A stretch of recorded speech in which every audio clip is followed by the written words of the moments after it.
ঘন জঙ্গলের পাশে অবস্থিত ছোট্ট গ্রাম ময়নাতলী। শান্তিপূর্ণ এই গ্রামটির মানুষ প্রকৃতির সঙ্গে মিতালি করে জীবন কাটাতো। কিন্তু এক রাতে সেই শান্তি নষ্ট করলো এক ভয়ঙ্কর প্রাণী। প্রাণীটি ছিল অতিকায়, দেখতে অর্ধেক বাঘ আর অর্ধেক কুমিরের মতো।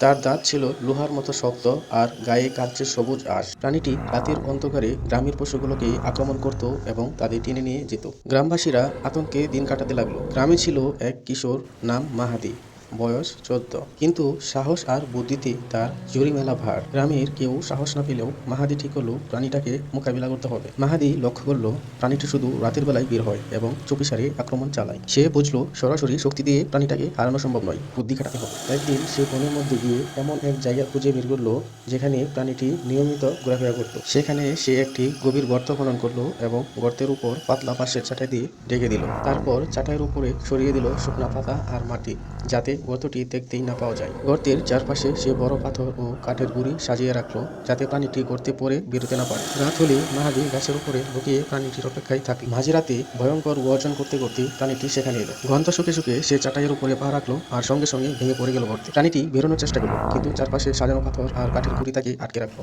সকালে গ্রামবাসীরা এসে দেখে ভয়ঙ্কর প্রাণীটি গর্তের ভিতরে বন্দী। সবাই মিলে প্রাণীটিকে আরো শক্ত করে বন্দী করলো এবং বন বিভাগের লোকদের খবর দিল। গ্রামবাসীরা মাহাদির সাহস আর বুদ্ধির প্রশংসায় পঞ্চমুখ হয়ে উঠল। তারা তাকে গ্রামের বীর হিসেবে ঘোষণা করলো। সেই দিন থেকে ময়নাতলী গ্রামে আর কোনো ভয়ঙ্কর প্রাণী আক্রমণ করেনি। মাহাদি তার সাহসিকতা দিয়ে প্রমাণ করলো বিপদ যত বড়ই হোক, বুদ্ধি আর সাহস দিয়ে সবকিছু জয় করা সম্ভব।